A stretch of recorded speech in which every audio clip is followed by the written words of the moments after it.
ये आकाशवाणी है। प्रस्तुत है कार्यक्रम सुर्खियों में।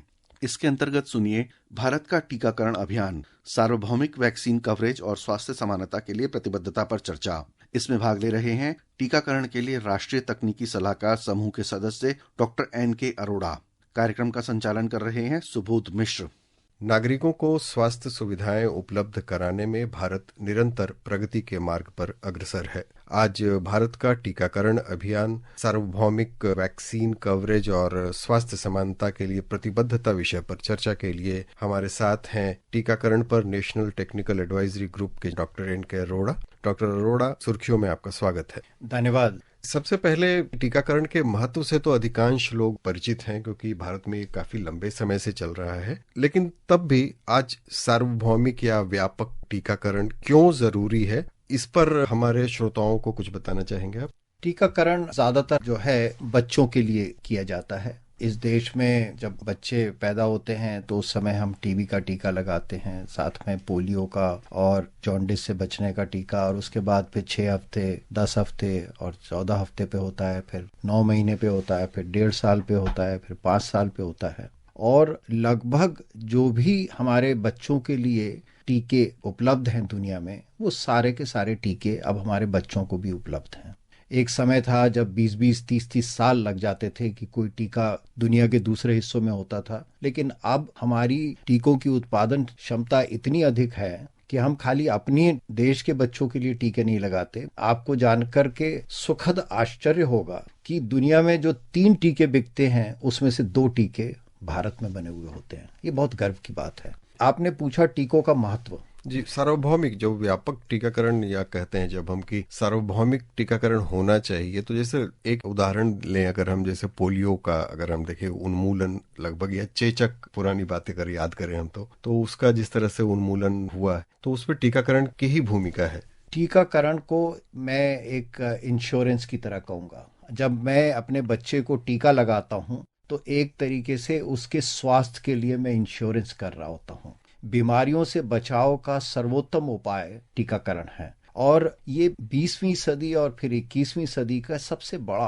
और सबसे अधिक व्यापक भी और साथ ही साथ इफेक्टिव जो कार्यक्रम है। और ये भी हम सबको जानने की जरूरत है कि सरकार के जितने भी कार्यक्रम हैं, स्वास्थ्य की छोड़ दीजिए, स्वास्थ्य के अलावा भी जितने कार्यक्रम हैं, टीकाकरण सबसे व्यापक कार्यक्रम है। हिंदुस्तान के लगभग 94% बच्चों को कम से कम एक टीका लग जाता है। ये बहुत बड़ी उपलब्धि है। इसमें भारत की अभी की स्थिति के बारे में कुछ जानकारी देना चाहेंगे कि अलग अलग राज्यों के हिसाब से क्या स्थिति है, कहाँ बेहतर हालत है और कहाँ अभी कुछ बेहतरी की गुंजाइश है? कुल मिलाकर के अगर हम देखते हैं तो सन 2014 में, आज से 10 साल पहले, केवल 62% या 63% बच्चों को पूर्णतः उनका टीकाकरण पूरा होता था। जितने उनको टीके चाहिए उतने मिलते थे। लेकिन आज 10 साल बाद लगभग 92 से 94% बच्चों को सारे टीके मिल चुके हैं। तो ये एक बहुत बड़ी उपलब्धि है। सारी दुनिया इसको एक आश्चर्य के रूप में देखती है और एक उदाहरण के रूप में प्रस्तुत करती है कि भारत में टीकाकरण को इतना महत्व दिया है, क्योंकि हमारे शीर्ष नेतृत्व की तरफ से टीकाकरण को बहुत अधिक महत्व दिया गया है। आपने कहा कि कौन से क्षेत्र हैं जहां पर बहुत अच्छा है, तो आमतौर पे अब हम देखते हैं तो टीकाकरण लगभग सारे देश में बहुत अच्छा है, लेकिन कुछ प्रदेश और जिले जहां पर टीकाकरण की समस्या है। दक्षिण के ज्यादातर जो प्रदेश हैं उनमें बहुत अच्छा है टीकाकरण। साथ ही साथ हम देख रहे हैं कि उत्तर में हिमाचल प्रदेश है, उसमें बहुत अच्छा टीकाकरण है, लेकिन उत्तर प्रदेश के कुछ हिस्सों में, बिहार में और नॉर्थ ईस्ट के स्टेट्स में अभी भी टीकाकरण में और मेहनत करने की जरूरत है, और टीकाकरण का जो स्तर है उसको बेहतर करने की जरूरत है। जी, आपने बिहार का उल्लेख किया है, तो पटना से आकाशवाणी संवाददाता धर्मेंद्र राय हमारे साथ जुड़े हुए हैं। धर्मेंद्र जी, बताएं कि बिहार में टीकाकरण की क्या स्थिति है?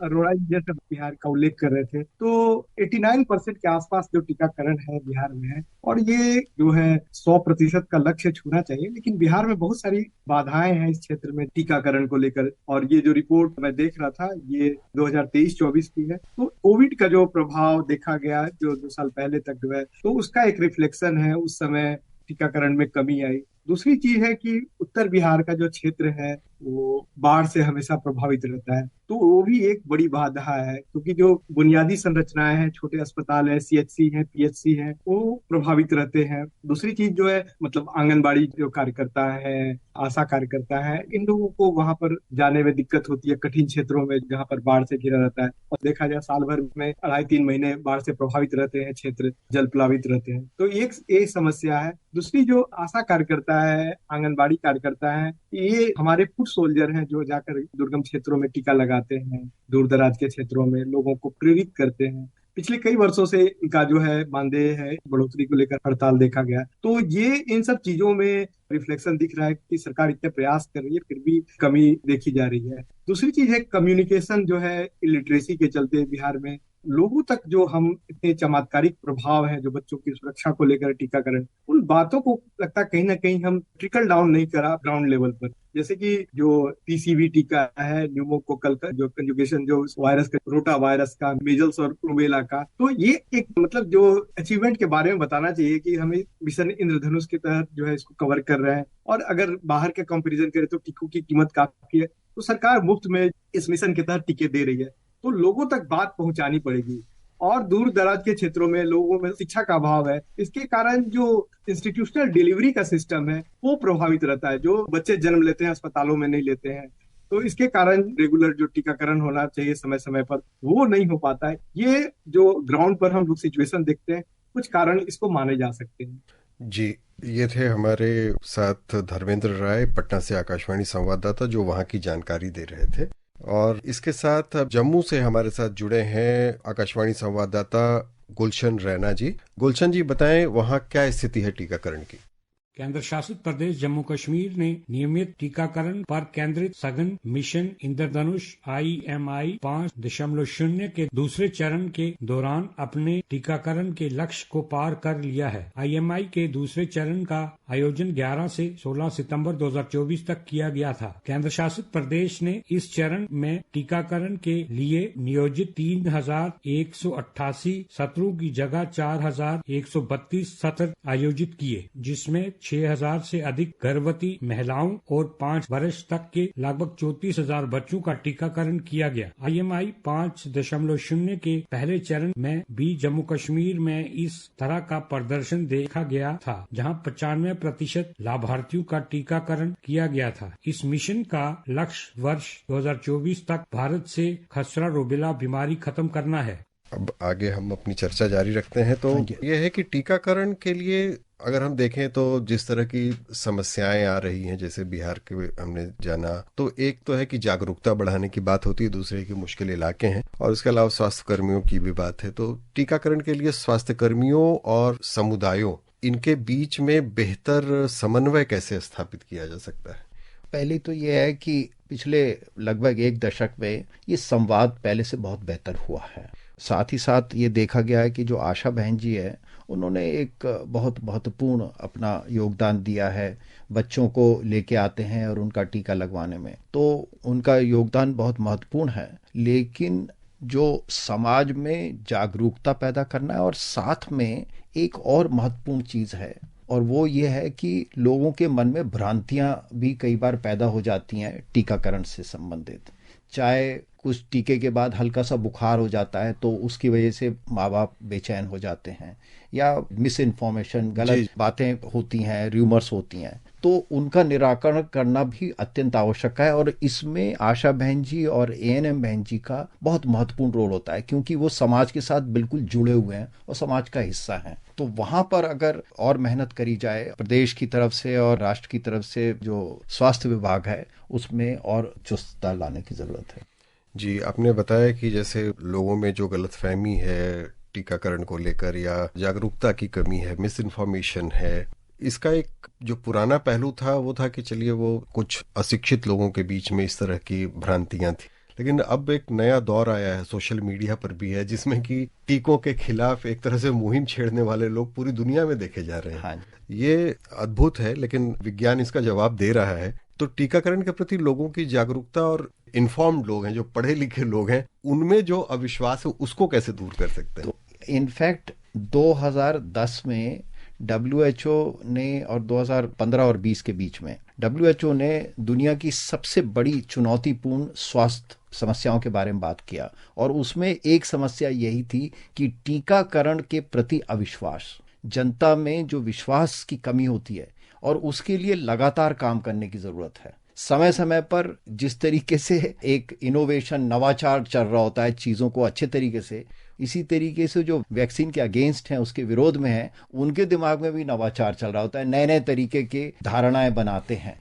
उनकी एक तरीके से मॉनिटरिंग करने की ज़रूरत होती है, और इसमें एक प्रोएक्टिवनेस चाहिए होती है, और छुपाने की ज़रूरत नहीं है। अगर हमें कहीं लग रहा है कि टीके के विरुद्ध कोई बात चल रही है या बात में गलत धारणाएं फैलाई जा रही हैं, तो उसको पहले पहचानना है और तुरंत उसका निराकरण कई तरीकों से करना है, अपनी आशा बहन जी के थ्रू, एएनएम के थ्रू, और मास मीडिया के थ्रू, सोशल मीडिया के थ्रू। और यही कारण था कि हमारे देश में कोविड का टीकाकरण बहुत ही सक्सेसफुल रहा, और उसका कारण यह था कि इस सारी चीज़ों को प्रोएक्टिवली हमने असेस किया और उसको छुपाया नहीं। तो हम लोगों को ये एक समस्या है, लेकिन सौभाग्य की बात है कि भारत में टीके के प्रति जो एक एक्सेप्टेंस है वो बहुत अधिक है और देशों के मुकाबले। लेकिन बीच बीच में कुछ लोग हैं, कुछ जगह हैं, कुछ क्षेत्र हैं जहाँ पर ये एक समस्या है, ज्वलंत समस्या है, और इसका हमें हमेशा के तौर पर इसका सामना करने की जरूरत है। जी, आपने अभी कोविड का उल्लेख किया, तो भारत में कोविड-19 महामारी के बाद टीकाकरण कार्यक्रमों में क्या कुछ बदलाव आया है? हमारे जो बिहार से मित्र बोल रहे थे वो एक बहुत सही बात कह रहे थे। 2020-21 में टीकाकरण में बड़ा झटका आया, क्योंकि हमारे सारी चीजें बंद हो गई थी। लेकिन भारत उन देशों में से एक देश था जिसने अप्रैल 2020 में एक ऑर्डिनेंस निकाला कि टीकाकरण जो है उतना ही जरूरी है जितनी स्वास्थ्य की कोई भी और सेवा या देश की रक्षा के बराबर, उसके लिए ऑर्डिनेंस निकाला था। तो टीकाकरण को बहुत महत्व दिया गया है, लेकिन उसको ऊपर उठने में थोड़ा समय लगा है। लेकिन 2022-23 तक ज्यादातर टीकाकरण अपने पूर्व स्तर पे आ चुका है। दूसरी चीज, उस बीच में कुछ लोगों को जैसे खसरे के टीके रह गए थे, और इसकी वजह से 2022-23 में बहुत सारे लोगों को खसरा की महामारी जैसी फैल गई थी, खासतौर पे उत्तर प्रदेश और बिहार में, और बाकी देश में भी था, गुजरात में, महाराष्ट्र वगैरह में। लेकिन अब उन सब चीज़ों का निराकरण कर लिया गया है, और इस समय जैसे कि मैंने बताया कि 12-13 वैक्सीन्स हैं जो बच्चों को दी जा रही हैं, जिसमें डायरिया की वैक्सीन है, जॉन्डिस की है, काली खांसी की है। और एक चीज़ और बताऊं मैं आपको, और वो ये कि टिटनस हमारे देश से उसका उन्मूलन कर दिया गया है। बच्चों में टिटनस से बहुत मृत्यु होती है। आपने पोलियो का उदाहरण दिया था और चेचक का दिया था, उसमें टिटनस भी आता है। तो कुल मिलाकर के हमारा टीकाकरण कार्यक्रम, हम इस पे बहुत गर्व करते हैं। लेकिन ये जो बीच बीच में समस्याएं हैं, और खासतौर पे टीकाकरण के जो विरुद्ध काम करने वाले हैं, उनको समझने के लिए और उसके लिए लगातार उपाय करने की जरूरत रहती है। तो क्या सार्वभौमिक टीकाकरण के लक्ष्य को प्राप्त करने के लिए टेक्नोलॉजी का इस्तेमाल किया सकता है, जैसे डिजिटल रिकॉर्ड कीपिंग है या मोबाइल ऐप्स हैं या दूसरे जो तकनीकी उपाय हैं, उनसे क्या कवरेज को बढ़ाया जा सकता है? आपने बहुत ही सुंदर सवाल पूछा, और इस बात को करते हुए मेरे को बहुत अच्छा लग रहा है। दुनिया में भारत अकेला कुछ कम देशों में था जिसमें कोविन जैसा आईटी प्लेटफॉर्म बनाया गया। अब इसी आईटी प्लेटफॉर्म को बच्चों के टीकाकरण और बाकी देश में जितने भी टीकाकरण हैं उसके लिए इस्तेमाल किया जा रहा है। उसको यूविन कहते हैं, और यूविन से एक तरह से हमारे पास मास्टर लिस्ट बन जाती है। जिस भी बच्चे को टीका दिया गया है, जो रह जाता है बच्चा, उसके बारे में भी मालूम होता है, और हम उसको याददाश्त दिलाते हैं। तो इससे हमें उम्मीद है कि अगले 2-3 साल में हम लगभग सार्वभौमिक, जो शब्द आपने बहुत सुंदर यूज किया कि यूनिवर्सल इम्यूनाइजेशन, सार्वभौमिक टीकाकरण हम करने में सक्षम होने की स्थिति में होंगे। जी, डॉक्टर एन.के. अरोड़ा, हमारे स्टूडियो में आने और बहुमूल्य जानकारी देने के लिए बहुत बहुत धन्यवाद। धन्यवाद। अभी आप सुन रहे थे भारत का टीकाकरण अभियान, सार्वभौमिक वैक्सीन कवरेज और स्वास्थ्य समानता के लिए प्रतिबद्धता पर चर्चा। इसमें भाग ले रहे थे टीकाकरण के लिए राष्ट्रीय तकनीकी सलाहकार समूह के सदस्य डॉक्टर एन.के. अरोड़ा। कार्यक्रम का संचालन कर रहे थे सुबोध मिश्र। यह कार्यक्रम आकाशवाणी के समाचार सेवा प्रभाग द्वारा प्रस्तुत किया गया। इसे आप हमारे mobile app news on AIR और YouTube channel news on AIR official पर भी सुन सकते हैं। इस कार्यक्रम के संबंध में अपनी प्रतिक्रिया आप हमें ईमेल या व्हाट्सएप के माध्यम से भेज सकते हैं। ईमेल का पता है airnsttalks@gmail.com और व्हाट्सएप नंबर है 9289094044।